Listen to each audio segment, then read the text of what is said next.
12वा खेळाडू खेळतो, ज्याला तुम्ही 12वा खेळाडू समजता तो खेळणार आहे बरं.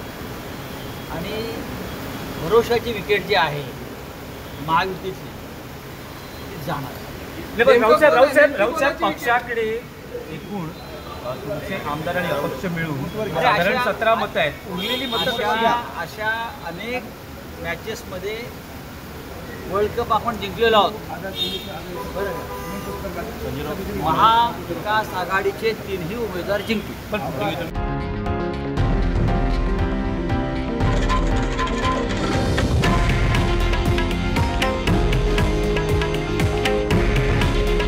हे आहे देशातील नंबर 1 न्यूज नेटवर्क आणि आपण पाहत आहात TV9 मराठी. काळजी तुमची, हित महाराष्ट्राचं.